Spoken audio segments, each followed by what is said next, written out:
संदीपन जी को नमस्ते।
आर्य जी को नमस्ते।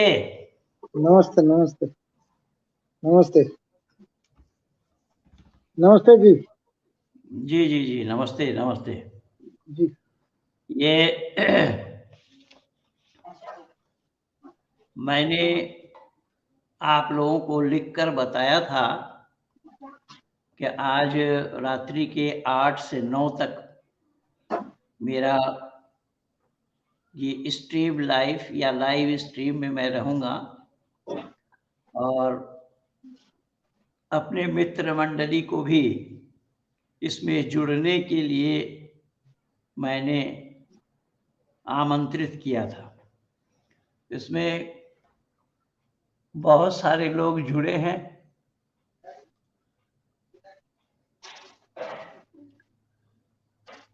बहुत सारे लोग जुड़े हैं। कौन है? गुरुजी नमस्ते। जी नमस्ते। अजय राम बोस। हाँ, क्या है? पंडित जी प्रणाम फ्रॉम उड़ीसा। देखिए उड़ीसा वाले भी जुड़ गए हैं।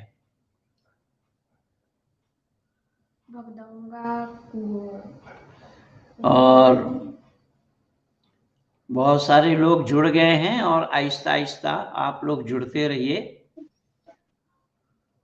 ये NTRE जी नमस्ते गुरु जी। ये बेचारे सत्य सनातन का मोहर लगाते हैं। NTRE जी वो भी नमस्ते लिखे हैं। बहुत बहुत सभी को नमस्ते। राजेंद्र राव देव रॉय सभी को नमस्ते।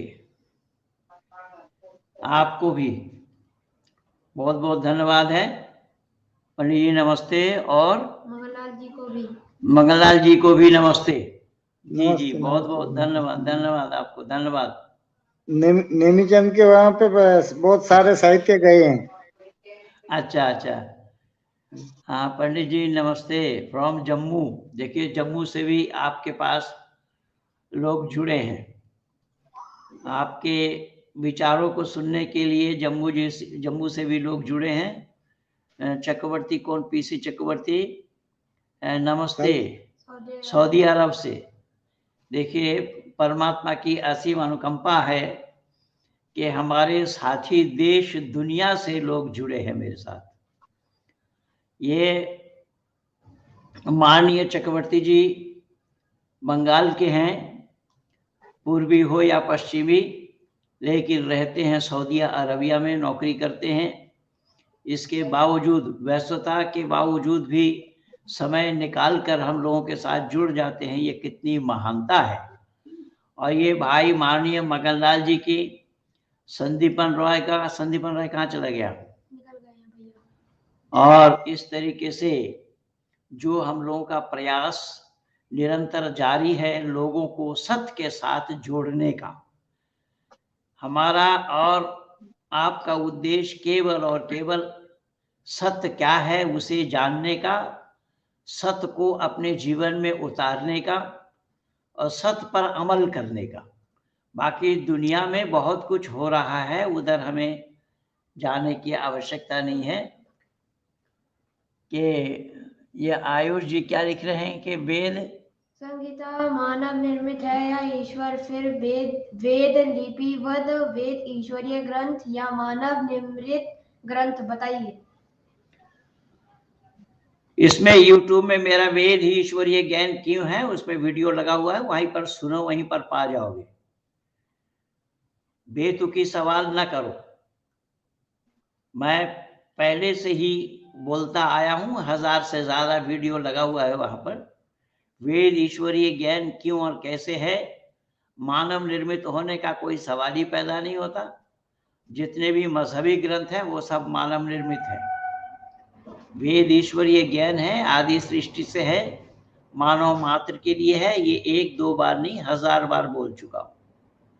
और फिर भी इसके ऊपर सवाल करना ये मूर्खता की पहचान है।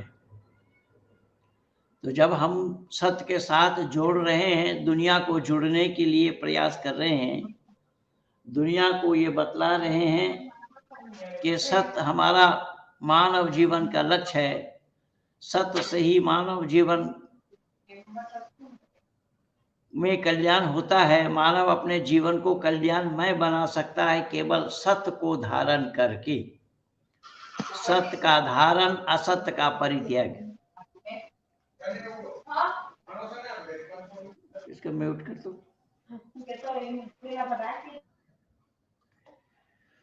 सत्य का धारण और असत्य का परित्याग करना ही मानवता है। और इसी मानवता का उजागर केवल और केवल वेद में ही किया गया है। वेद में ही मानवता है। लेकिन आज का जो मैं विषय रखा हूं, वो विषय मैं ये बतलाया आप लोगों को, क्या सही अर्थों में पेड़ पौधे, लता, वृक्ष, कीट पतंग भी ईश्वर की उपासना कर सकते हैं? इसी पर ही हम चर्चा करेंगे और इसी की पड़ताल करेंगे कि पहले तो ये जानना पड़ेगा कि पेड़ पौधा किस तरीके से बनता है, जीव जंतु वृक्ष आदि कीट पतंग किस तरीके से बनता है। भाई एक चींटी है, वो भी तो यही चाहेगा ना, मैं कि चींटी क्यों बनूंगा, मैं हाथी बनना चाहूंगा। पर चींटी भले ही प्रयास करे, वो हाथी नहीं बन सकता है, क्योंकि इसका सारा कार्यक्रम जो है कर्म पर आधारित है।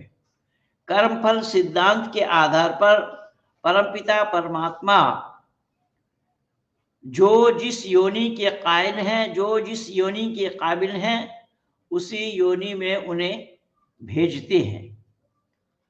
अर्थात मानव कर्म करने में स्वतंत्र है और फल भोगने में प्रतंत्र है। फलदाता परमेश्वर है। दिलीप कुमार जी क्या लिख रहे हैं? नमस्ते पंडित जी, फ्रॉम ज्वाइनिंग फ्रॉम कनाडा। बहुत बहुत धन्यवाद। सत्य उजागर करने के लिए कोटिशा धन्यवाद। आपको भी धन्यवाद बाबू। आपके व्याख्यानों को सुन के बाद में संस्कृत सीखना आरंभ कर दिया है। बहुत बहुत बधाई हो आपको। देखिए संदीपन जी, माननीय इंजीनियर साहब, सुनिए, ये कनाडा से जुड़े हैं और ये कह रहे हैं कि आपको देखकर और सुन करके मैं भी संस्कृत पढ़ना आरंभ कर चुका हूं, आरंभ कर दिया हूं। और इससे बड़ी बात और इससे बड़ी बात क्या हो सकती है कि हमारे और आपके विचारों को सुन करके लोग इस सत्य के साथ जुड़ रहे हैं। यही तो सबसे बड़ी बात है और सबसे बड़ा कामयाबी हमारा है। अजय बाबू क्या लिख रहे हैं कि नमस्ते पंडित जी। अगर मैं आपको नहीं सुनता तो आज आज भी मूर्ख हिंदू होता आर्य नहीं बन सकता। बहुत बहुत धन्यवाद अजय बाबू।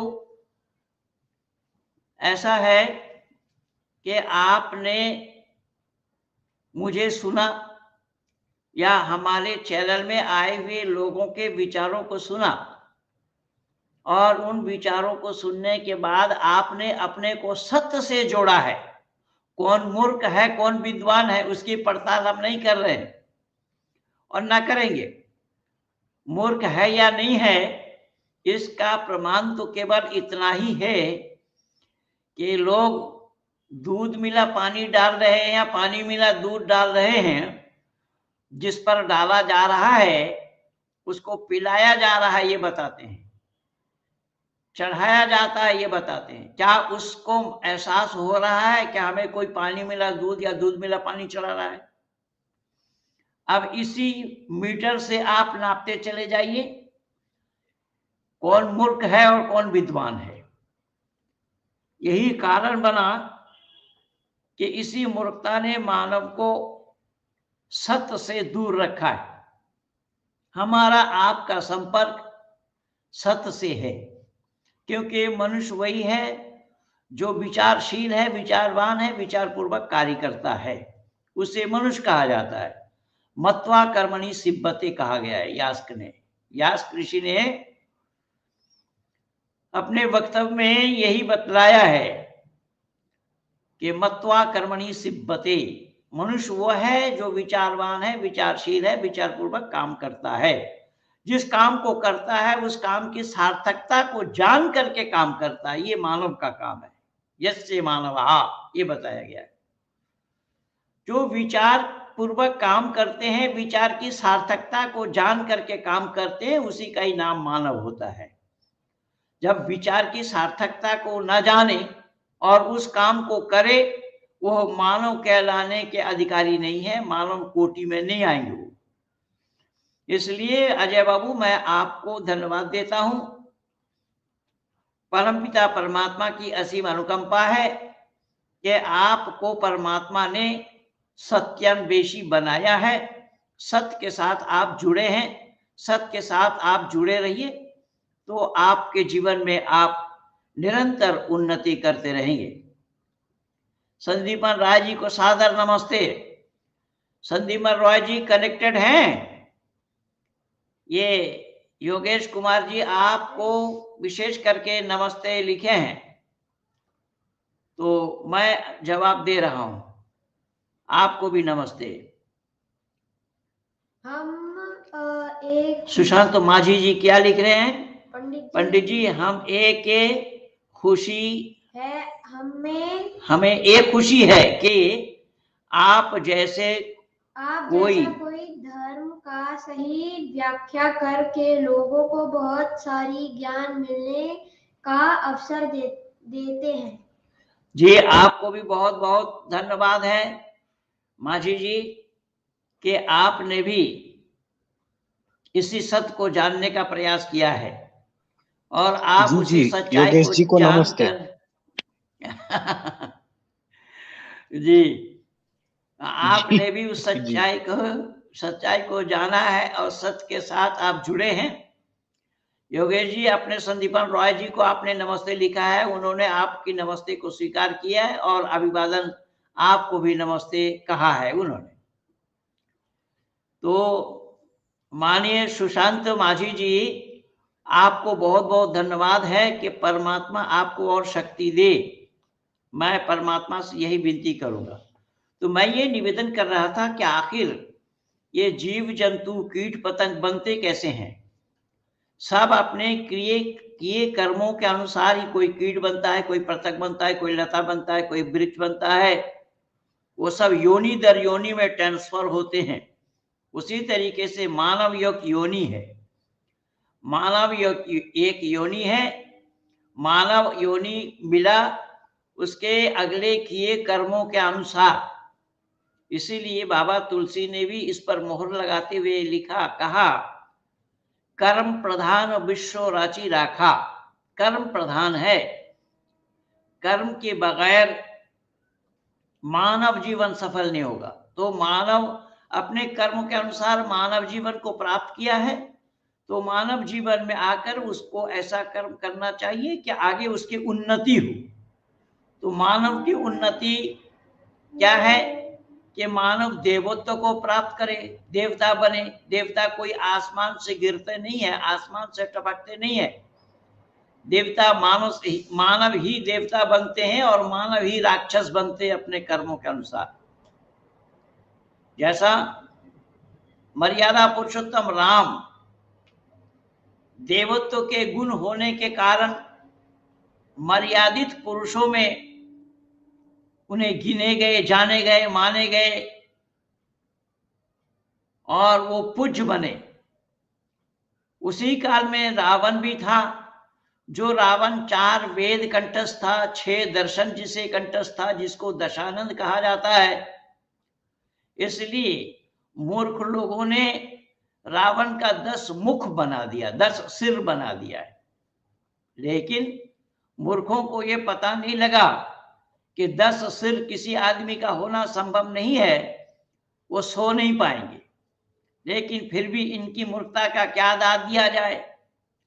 जो रावण 4 वेद और 6 दर्शन जिनको कंठस्थ था, लेकिन उस पे अमल नहीं किया, उस पे उसने कार्य नहीं किया।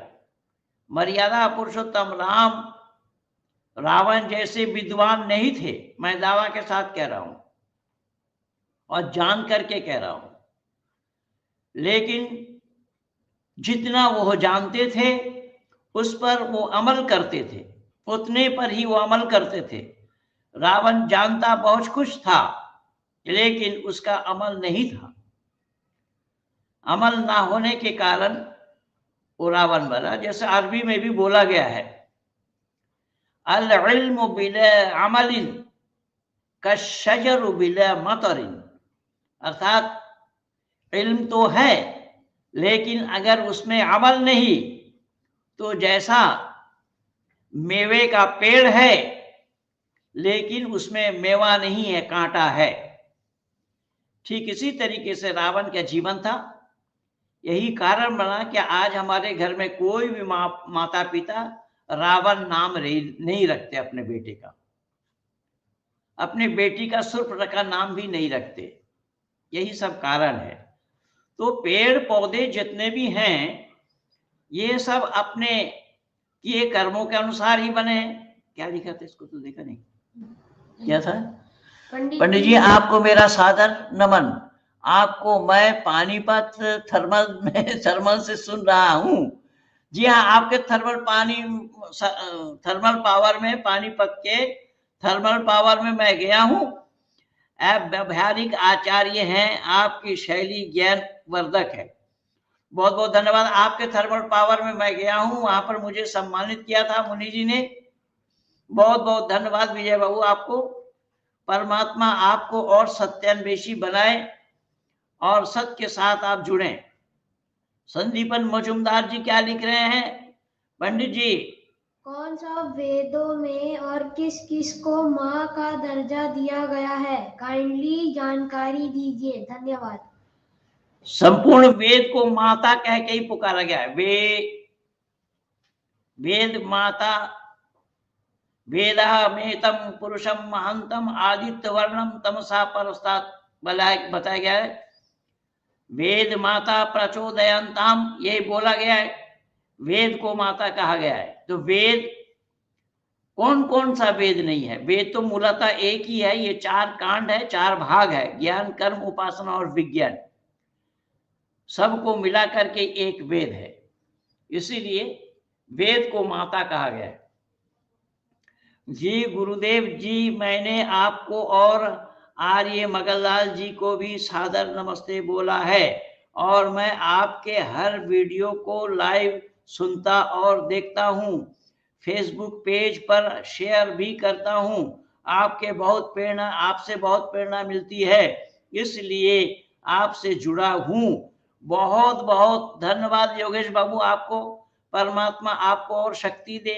आज तो भाई मैं अपने पेज में लिखा भी हूँ, व्हाट्सएप अपने पेज में भी लिखा हूँ, बाकी लोगों को फॉरवर्ड भी किया हूँ, अपने फेसबुक पेज में भी लिखा हूँ। इसी सत्य से लोगों को जोड़ने के लिए हमने निरंतर कार्य किया है, कर रहे हैं। मेरा 39 साल हो रहा है इसी काम को करते हुए। मानव समाज को सत्य के साथ जोड़ना ये लक्ष्य मेरा है, और इसी लक्ष्य के आधार पर हमारे साथ लोग जुड़े हुए हैं। हमारी एक जो टीम है जो बंबई में काम कर रही है, महाराष्ट्र और गुजरात दोनों प्रांत में बहुत जिम्मेदारी के साथ काम को संभाल रहे हैं। भाई मगनलाल जी, जो मगनलाल जी मेरे साथ जुड़ते हैं, मगनलाल जी संपूर्ण भारत भर में जो लोग वैदिक साहित्य मंगाते हैं, सत्यार्थ प्रकाश से लेकर के अन्य साहित्य, भाई मगनलाल जी डाक खर्च अपने जेब से लगा करके ही उन्हें भेजते हैं। आज मैं विस्तार रूप से उसका प्रचार किया, विस्तारित रूप से मैंने लोगों को दर्शाया है। तो आप लोग भी हमारे साथ जुड़े रहें। आप लोगों को भी वैदिक साहित्य पहुंचाने की जिम्मेदारी हमारी है। भाई मगनलाल जी जिस काम को बड़े अंदाज से निभा रहे हैं, और उसमें बहुत से लोग जो इस्लाम समाज को छोड़ करके हमारे साथ जुड़े हैं। NT आर्य जी ने कॉन्ट्रीब्यूशन किया है, इनको बहुत बहुत धन्यवाद है। आपका ज्ञान हम पर सदा बनाए रखे, सदा बनाए रहे, सदा बनाए रहे, और आने वाली पीढ़ियों को भी आपका ज्ञान प्राप्त हो। धन्यवाद गुरुजी। हाँ, बहुत बहुत धन्यवाद आर्य जी आपको। परमात्मा की असीम अनुकंपा है कि आप भी इसी सत्य के साथ जुड़े हुए हैं, और सत्य के बेस पर आप हम लोगों के साथ भी निरंतर जुड़ते रहते हैं, हमें सहयोग भी करते रहते हैं। आपका बहुत बहुत धन्यवाद। साबिर साहब क्या लिखते हैं? साबिर अली जी, वेद में सत्यार्थ प्रकाश में है कि एक ईश्वर है, मूर्ति पूजा गलत है, तो आप क्यों मूर्ति पूजा करते हो? भाई तुमने ये मूर्खता की बात लिख दी। हमारे किसी आर्य समाज में मूर्ति देखा है क्या?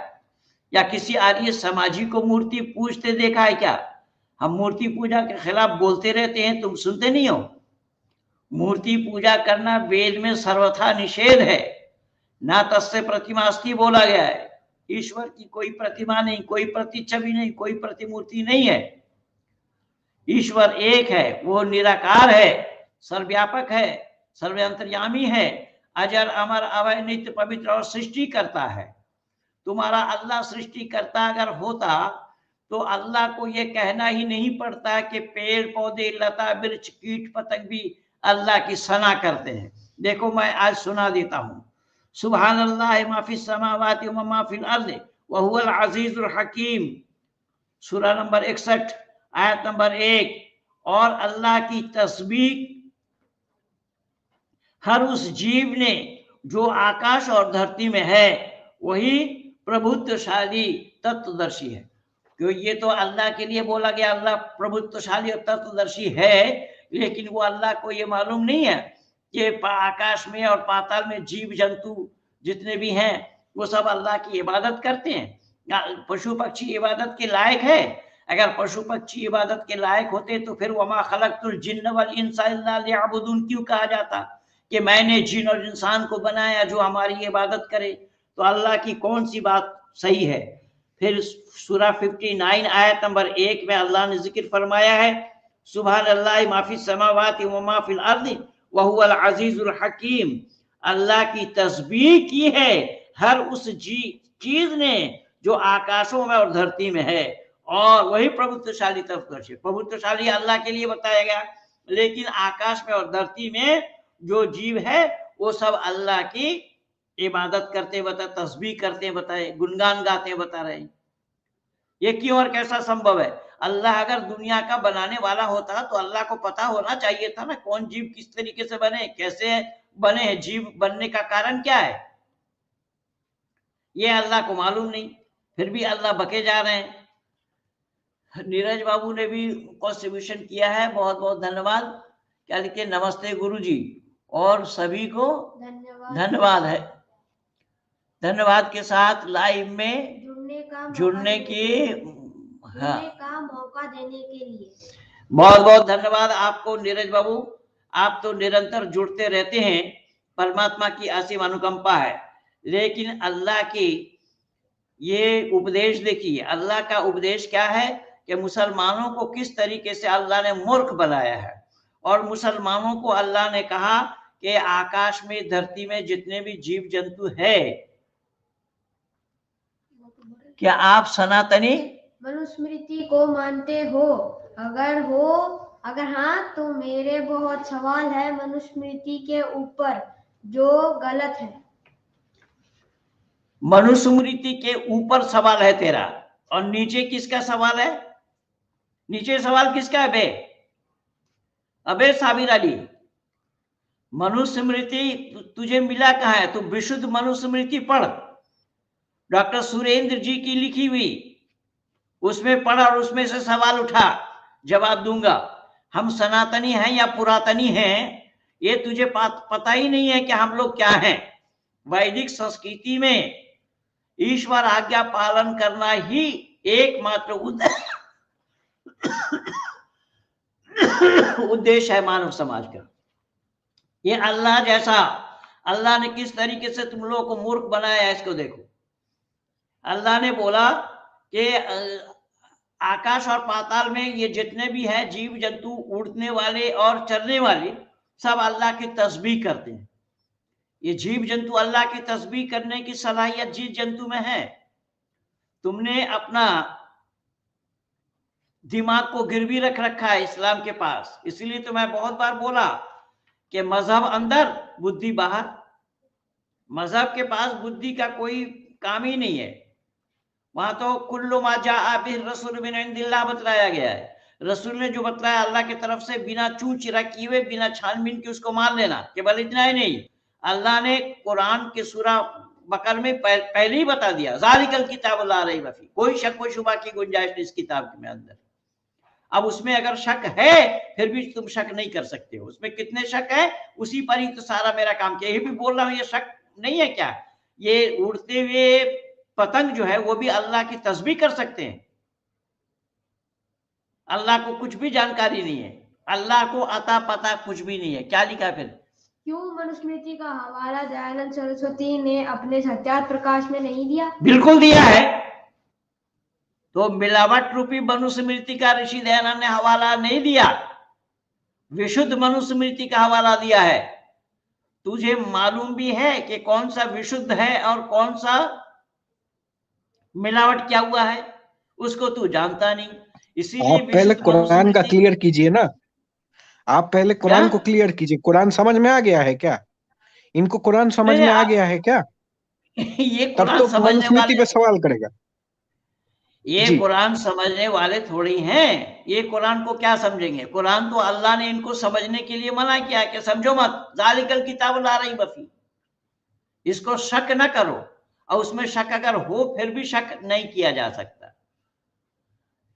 वेद किस लेखक का खरीदें? वेदऋषि.com से संपर्क करिए बाबूजी। जय हिंद जी। वेदऋषि.com से संपर्क करिए, वहीं से आप वेद पा जाएंगे, वो आपको भेज देंगे। जो ऑथेंटिक वेद हमारे वैदिक सिद्धांत के आधार पर आर्य जनों के पास है, उसी आप मंगवा सकते हैं वेदऋषि.com से। आप वहीं संपर्क करिए, वहीं पा जाएंगे। लेकिन अल्लाह ने मुसलमानों को किस तरीके से मूर्ख बनाया है देखिए। फिर आया है सूरा नंबर 57 आयत नंबर 1 में। आयत नंबर 1 में अल्लाह ने क्या बोला कि सब्बह लिल्लाहि मा फिस समावाति वल अर्दी व हुवल अजीजुल हकीम। अल्लाह की तस्बीह की हर उस चीज ने जो आकाशों में और धरती में है।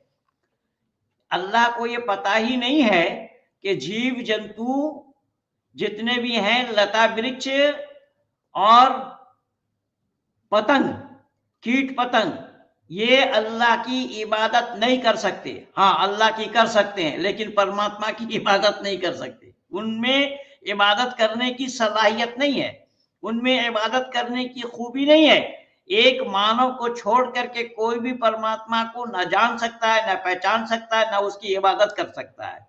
अरे दुनिया में ही लोग अल्लाह को नहीं पहचान रहे हैं, अल्लाह उन्हीं से अपनी इबादत करवा लेते होते। और एक बात मैं बता रहा हूं, सुन लो साबिर अली, सबर तो तुम में है नहीं, लेकिन तुम हो साबिर अली। अब सुनो ध्यान से कि अगर पेड़ पौधे लता वृक्ष जीव जंतु अल्लाह की इबादत करते हैं तो वही अल्लाह उन पशुओं को काटने के लिए जो हुक्म दिया है, तो को जो पशु काटने से मर रहा है, पशु की कमी हो रही है, तो अल्लाह अपने इबादत करने वालों की कमी नहीं लाई इसे करके या हुक्म देकर। अल्लाह है कहां? अल्लाह चारों तरफ से घिरे हुए हैं और अल्लाह वाले भी निकल नहीं सकते इस मकड़जाल से। जो मकड़जाल बिछा रखा हूं उससे निकलने के लिए कोई जगह नहीं है। जिस तरीके से ये जाल बिना हुआ है अल्लाह का, उससे तुम नहीं निकल सकते हो। और तुम्हारी दिमाग उसी अल्लाह के पास तुमने गिरवी रख रखा है, इसलिए दिमाग को खोलो वहां से, दिमाग को निकालो वहां से, तभी बात समझ पाओगे, जान पाओगे। यार देव भाई क्या लिख रहे हैं? पंडित जी आपसे निवेदन है कि अभी समय दूसरे धर्मों को सुधारने का है। सनातन धर्म अभी मूर्ति पूजा पे टिका हुआ है, उसे अभी समझना, अभी गलत राह पे चला जाएगा। पहले दूसरे धर्मों को सनातनी बनाया जाए। ये कोरा झूठ है, बकवास है। अपने घर में झाड़ू पहले लगाते हो, दूसरे के घर में झाड़ू लगा ले जाओगे, मूर्ख कहीं के। यही तो जहालत ही है हिंदुओं में। हिंदू पहले जाहिल है, अपने जहालत को हटाए, यही कारण बना। ऋषि दयानंद सरस्वती ने 14 समोल्लास पहले नहीं लिखा, 11वां समोल्लास पहले लिखा, अपने घर में झाड़ू लगाया। ये कह रहे हिंदुओं को बाद में संभालेंगे। हिंदू बाद में संभालने वाला है, सुधरने वाला है। हिंदू तो सुधरने वाला भी नहीं है, किसी पागल खाना में इनको भर्ती भी नहीं लेंगे। हिंदू को सुधारने चला है, मूर्ख कहीं का। खुद तो सुधरे नहीं, दूसरे को सुधारने के, दूसरे धर्म, दूसरे पर कटाक्ष करने में मजा आता है ना। और जो बुराई तुम्हारे पास है वही बुराई किसी और के पास है, तुम और को बोलते हो, अपने बुराई ढोए फिर रहे हो। लज्जा शर्म नाम हया नाम की कोई चीज है कि नहीं तुम लोगों के पास? तुम लोग निर्लज्ज हो, बेशर्म हो, इसीलिए इन सब बातों को लिखते हो और प्रचार करते हो। पर तुम ही अगर सुधर जाते होते तो हमें किसी की तो आवश्यकता ही नहीं थी। यही लिखा है। मुसलमान भाइयों, इन बकवास बातों के लिए पंडित जी को परेशान मत किया करो, हमसे कांटेक्ट कर लिया करो। ये अजय जी कह रहे हैं कि जो ये साबिर अली ने लिखा है, ऐसे लिखने वालों को अजय बाबू लिख रहे हैं कि पंडित जी को छोड़ो, हमसे बात करो। यानी मैं दावा के साथ कह रहा हूं, ये मेरे बनाए हुए इतने बच्चे अब निकल चुके हैं। ये इतने निकल चुके हैं कि उन्हीं को ही तुम संभाल नहीं पाओगे। सुना नहीं है संदीपन रॉय को? हर सप्ताह प्राय सुनाते हैं। साबिर अली क्या बोल रहा है? वो आ गया आपके इस पे, बोलिए भाई। साबिर अली क्या बोल रहे हैं भाई? Hello hello. हाँ जी, मुझे मनुस्मृति के बारे में बात करना है। मनुस्मृति के बारे में बात क्या करना है? मनुस्मृति के बारे में तो अभी बता दिया। जो विषय चल रहा है मैं अपने विषय पर बोलूंगा। तो मनुस्मृति लिए करके आओ सामने, जितना जानते हो उतना सामने बैठ करके डिबेट करो, नानी याद आ जाएगी। मैंने ही बोल दिया। हाँ, मनुस्मृति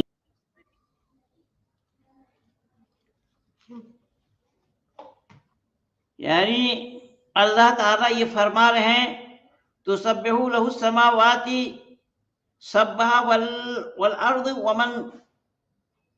वमन फीहिन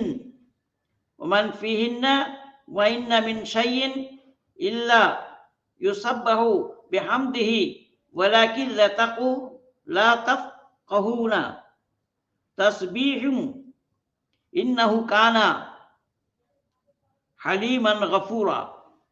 ये सूरा नंबर 17 आयत नंबर 44 में अल्लाह ने क्या बोला?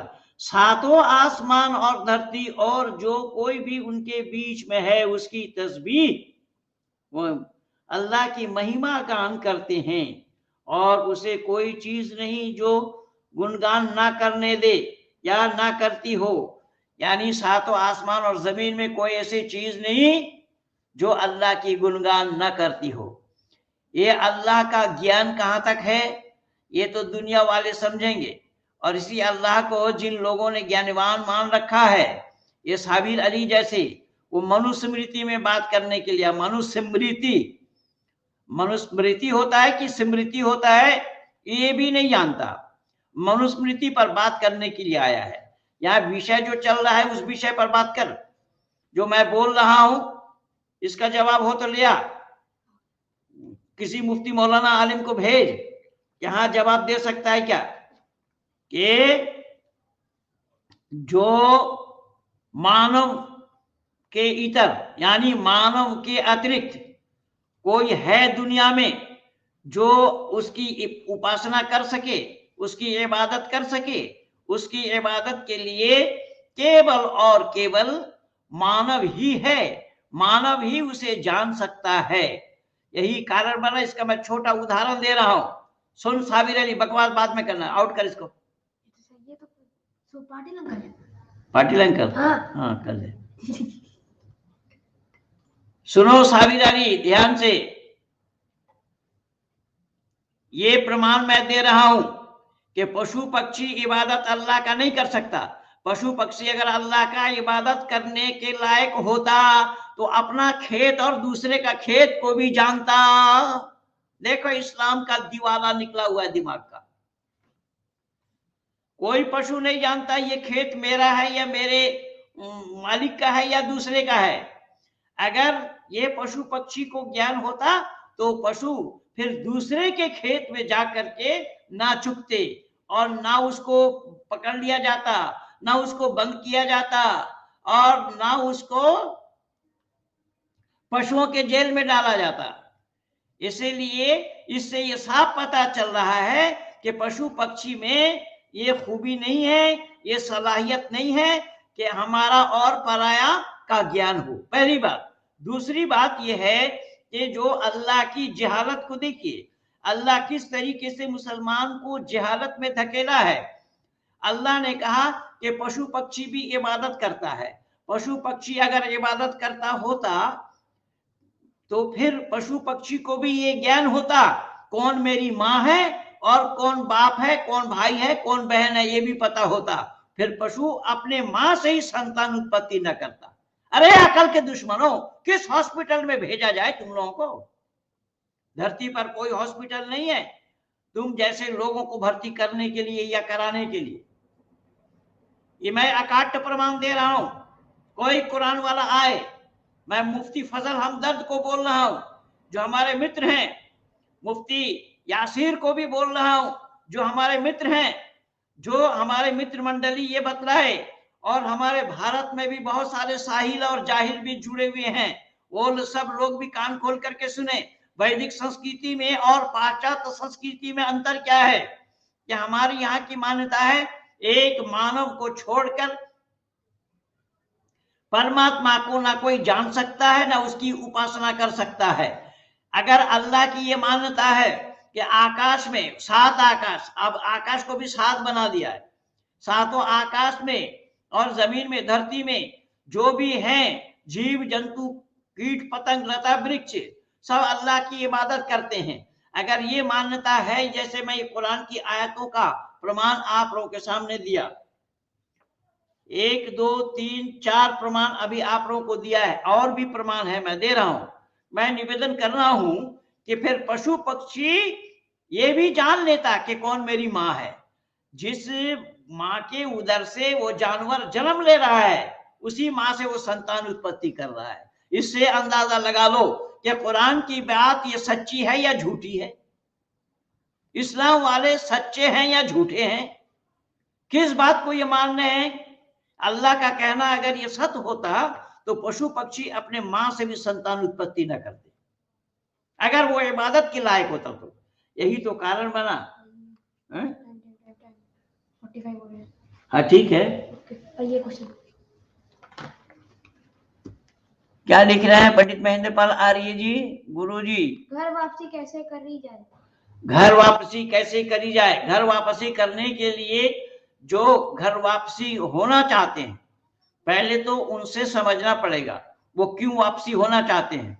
घर वापसी कराया जाएगा तो वैदिक संस्कृति के साथ जोड़ा जाना संभव है, हिंदू नहीं जोड़ पाएंगे।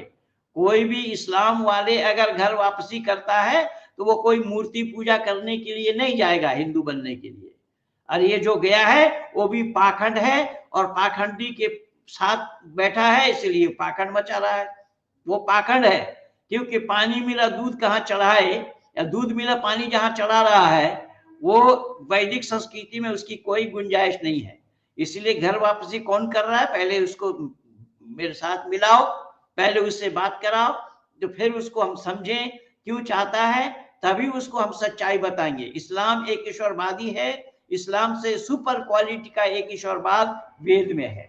इसीलिए वैदिक संस्कृति को अपनाया जाना तो संभव है, लेकिन हिंदू बनना किसी मुसलमान के लिए संभव नहीं है। सुन लो एक बात और, हिंदू जानता ही नहीं है इस बात को। हिंदू तो पाखंडी है, हिंदू पाखंड मचाए हुए हैं। राम को भी ईश्वर मान रहे हैं, ईश्वर को भी ईश्वर मान रहे हैं, हनुमान को भी ईश्वर मान रहे हैं, इनका सब ईश्वर है। और ईश्वर कौन है इसका आता पता हिंदुओं को नहीं है। हिंदुओं के पास अकल नाम की कोई चीज नहीं है। ये जैसे छेदी लाल है वैसा ही सुराखी लाल है। इसलिए मैं निवेदन कर रही हूँ, क्या लिख रहे हैं भाई? इन्होंने 2 क्वेश्चन पूछा है। संदीपन मजुमदार जी क्या लिख रहे हैं? वेदों में गौ और गंगा माँ का दर्जा दिया गया है। गौ माँ का तो दर्जा दिया गया है, गावो विश्वस्य माता रहा कहा गया है। गाय को माँ का दर्जा दिया गया है, लेकिन गंगा को नहीं। अगर गंगा को माँ कहते हो मजुमदार बाबू, तो जो अगर तैरना नहीं आता है, जाओ गंगा में उतर करके देखो, माँ खा लेगी तुम्हें, डुबो देगी तुम्हें। वो तुम्हारी माँ है।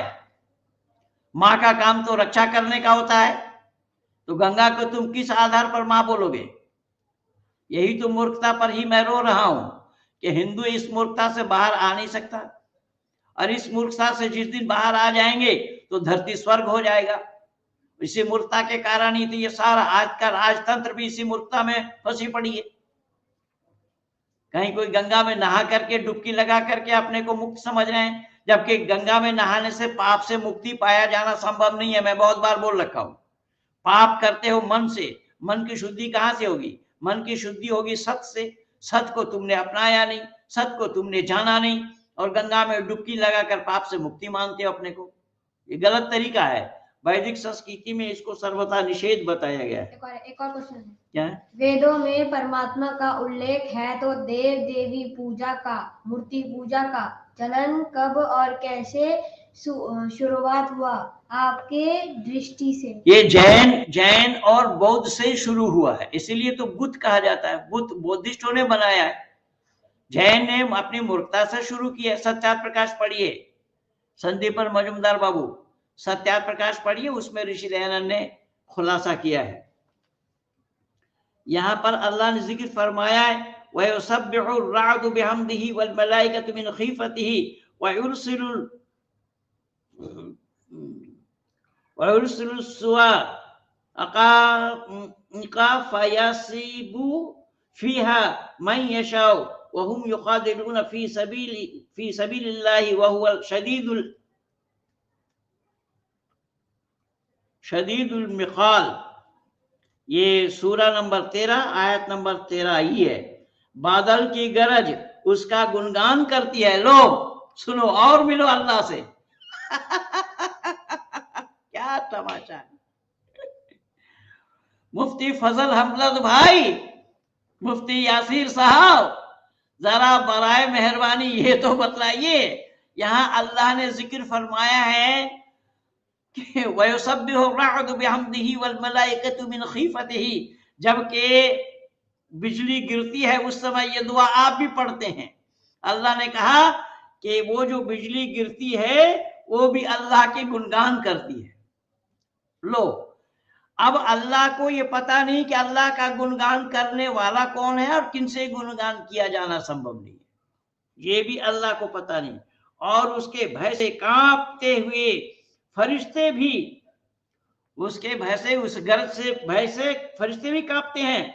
वही कड़कती बिजलियां भेजता है, फिर उस पर चाहता है उन्हें गिरा देता है, फिर जिस पर चाहता है उस बिजली को गिरा देता है। अब देखिए, अल्लाह जिस पर चाहता है उस बिजली को गिरा देता है। किसी पर बिजली गिराना ये एक अच्छा नेक इंसान का भी काम नहीं होगा, वो काम अल्लाह कर रहे हैं, और फिर भी इसको कलामुल्लाह कहा जा रहा है। ये क्या लिख रहे हैं? महेंद्र पाल आर्य जी, आप डिबेट में इतना गुस्सा क्यों करते हैं? डिबेट करने से लोग आपसे डरते हैं। हाँ, तो डर बना रखना चाहिए ना। शेर के सामने कोई जल्दी आ सकता है क्या? गुस्सा इसको नहीं कहा जाता, इसको मन्नू कहा जाता है। तुम लोगों के पास विद्या नाम की तो कोई चीज है नहीं। गुस्सा किसको कहा गया, मन्नू किसको कहा गया, ये जान जाओगे तुम। पंडित जी, क्या 6 वैदिक दर्शनों के कहीं पर जड़ पदार्थ पूजा या मूर्ति पूजा का विरोध या खंडन है? कृपया बताएं। जी हाँ, बिल्कुल खंडन है। वैदिक संस्कृति में, वैदिक साहित्य में, वैदिक वाङ्मय में कहीं पर भी मूर्ति पूजा, जड़ पूजा की गुंजाइश नहीं है। जो लगभग 1132 शाखाएं हैं वैदिक संस्कृति की, वैदिक साहित्य के, कहीं पर भी आप जड़ पूजा नहीं पाएंगे। जड़ पूजा सर्वथा निषेध है। यह क्या लिख रहे हैं संदीपन मजुमदार, फिर क्या लिखा है? धन्यवाद पंडित जी, आपको प्रणाम। परमात्मा का कोई मंदिर हो सकता है? परमात्मा को कहाँ और कैसे पूजे? हाँ, परमात्मा को कहाँ और कैसे पूजे, ये तो सवाल बिल्कुल जायज है। यह आपने ठीक सवाल किया है। पहले तो जानना पड़ेगा बाबू मजुमदार जी, परमात्मा कौन है, पहले जानना पड़ेगा। अगर आप ना जानते होते तो मेरे पास आते कैसे, जुड़ते कैसे? तो पहले लिंक से जुड़ना पड़ेगा, तभी परमात्मा को जान पाएंगे। तो परमात्मा क्या है, कौन है, कैसा है, पहले उसको जाने बिना उससे जुड़ा जाना संभव नहीं है। जहां तक उपासना की बात है, परमात्मा की उपासना उसकी आज्ञा पालन करना ही उसकी उपासना है। परमात्मा का आज्ञा पालन करना ये केवल और केवल मानव के लिए। इसी पर ही तो रोना रो रहा हूं मैं आज। मानव को छोड़ करके कोई परमात्मा का आज्ञा पालन नहीं कर सकता। पर यहाँ तो पेड़ पौधे से लेकर के, कीट पतंग से लेकर के बिजली तक, अल्लाह कह रहे हैं कि बिजली तक अल्लाह की इबादत करते हैं। अब इस जहालत का क्या दाद दिया जाए ये तो मैं नहीं जानता हूं। माननीय दीक्षित जी क्या लिख रहे हैं? आर्य समाज में शुद्धिकरण की प्रक्रिया कैसे की जाती है?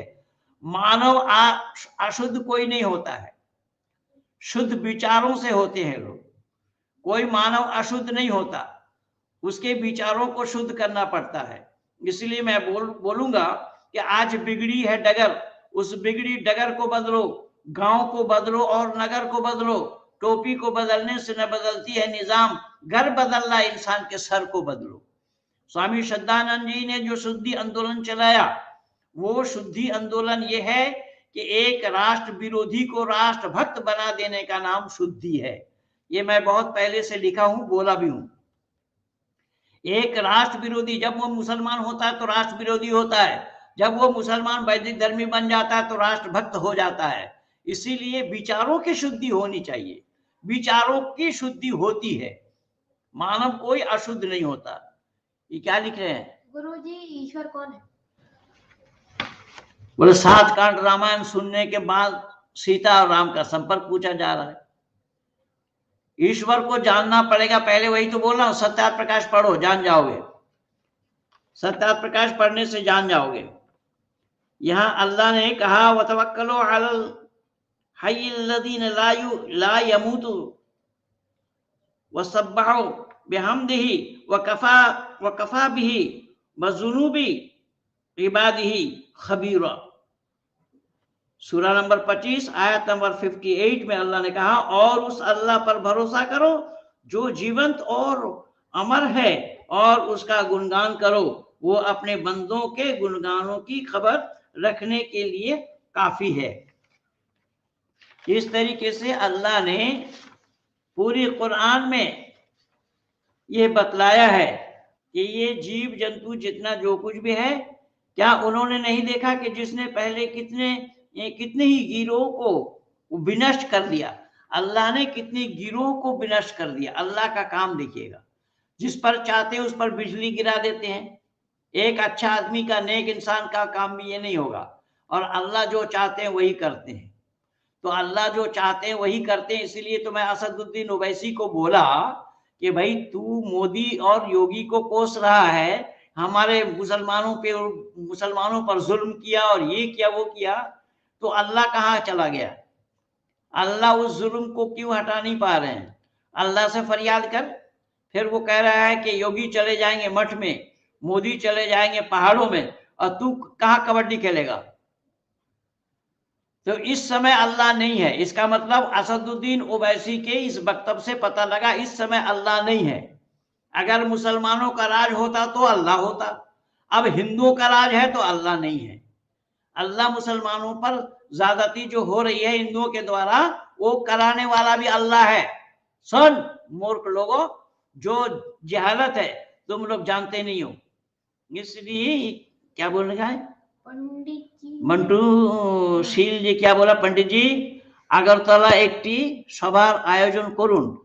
আমি সভার আয়োজন করতে যাব, আর তোমরা কি করবে? ঘাস কাটবে? তোমরা সভার আয়োজন করো, আমাকে ডাকো, আমি আসবো। আগরতলায় করো আর পাশারতলায় করো, যেখানে ইচ্ছা সেখানে করো না। আমি তো 39 বছর এই কাজের জন্য নিজের জীবনকে সমর্পিত করেছি। मैंने इस काम को करने के लिए 39 साल लगाया है। अब ये कह रहे हैं कि अगरतला में एक सभा करी, मैं सभा करने जाऊंगा। सभा की व्यवस्था तो तुम लोगों को करना पड़ेगा ना। तुम अगर सभा की व्यवस्था करोगे तो उसमें मैं आ सकता हूं, समय दे सकता हूं। नमस्ते क्या लिखा है? नमस्ते पंडित जी, दीनी से आपको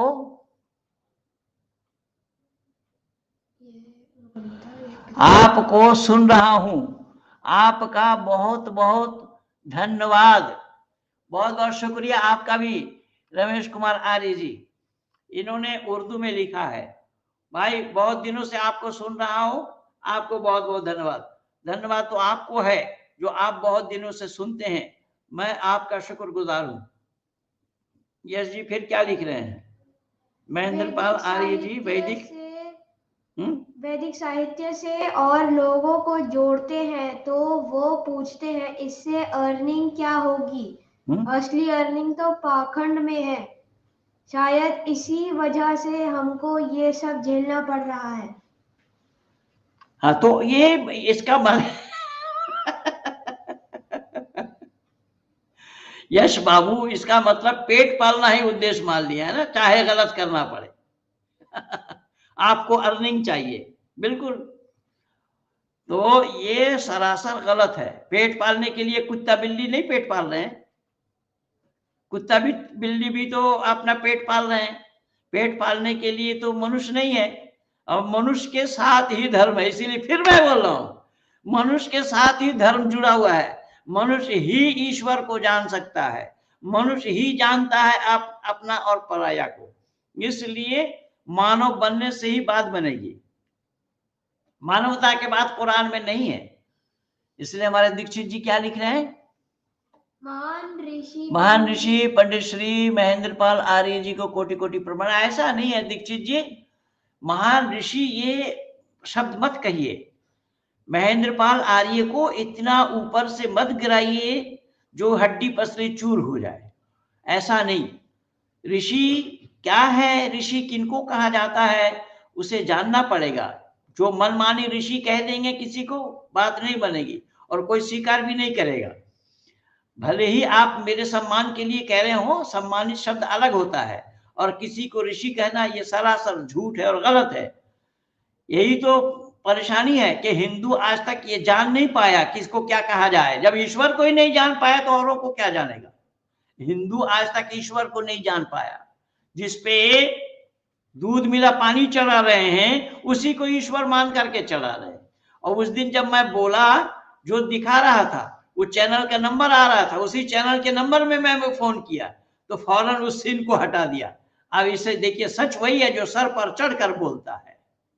आज अमेरिका से भी प्रोग्राम है, प्रसारण है हमारा, और वहां भी जुड़ेंगे ये दूध चढ़ाने वाले भी। तो सुनना वहां भी क्या हो रहा है कि क्या लिख रहे हैं? नमस्ते पंडित जी, सतत प्रकाश ग्रंथो पढ़े अनेके आज उपकृत हुए छे। नमस्ते ऋषिवर देव दयानंद सरस्वती जी के हो। ऋषिवर देव दयानंद सरस्वती जी को आप नमस्ते करेंगे तो उनकी नमस्ते स्वीकार नहीं होगी, क्योंकि ऋषि हमारे बीच में नहीं है। नमस्ते अपने बीच वालों को करिएगा तो उस नमस्ते स्वीकार होगा। पर इतना जरूर है कि सत्यार्थ प्रकाश किताब को पढ़ करके बहुत सारे लोग उपकृत हुए हैं। इसीलिए तो मैं आज अपने पेज में लिखा था कि सत्यार्थ प्रकाश लोगों को पहुंचाने में हमारी टीम काम कर रही है। हमारी टीम में इस समय लगभग 200 लोग जुड़े हुए हैं और वो तन मन धन से लगे हुए हैं कि किस तरीके से दुनिया के लोगों को अंधकार से निकालकर प्रकाश में लाया जाए। इसी प्रयास में हम लोग लगे हुए हैं। रमेश जी ने फिर क्या लिखा है कि वेद कहता है मनुष्य बनो। हाँ जी, वेद कहता है मनुष्य बनो, तो इसका मतलब हम लोग मनुष्य नहीं बन पा रहे हैं। मनुष्य अगर हम बनते होते तो बात बन जाती। तो आज मैं ज्यादा लंबा नहीं करूंगा। अभी 9:30 बजे से मेरा दूसरा प्रोग्राम है जो अमेरिका से प्रसारण होना है। स्वामी श्रद्धानंद बलिदान दिवस मना रहे हैं वो लोग, उसमें भी मुझे बोलना है। तो मैं चाहूंगा कि इन्हीं शब्दों के साथ आज तक अपनी वाणी को मैं यहीं पर ही विराम दूं। आप सब जितने भी जुड़े हैं, जितने भी लोग उपस्थित हुए हैं, हमारे माननीय संदीपन रॉय जी को, अपने भाई मगनलाल जी को, माननीय पाटिल साहब दिखाई नहीं पड़े, मैं सबको नमस्ते करता हूं और सबका अभिवादन करता हूं। जितने भी लोग जुड़े हैं सबका नमस्ते, अभिवादन नमस्ते। है। सबको नमस्ते। जी हाँ, अब इन्हीं शब्दों के साथ पंडित महेंद्र पाल आर्य, ये वीडियो अच्छी लगे तो लाइक कीजिए, सब्सक्राइब कीजिए, शेयर भी कीजिए, आइकन बेल दबाना न भूलना, जिससे कि हमारी आपकी ये राब्ता कायम रहे।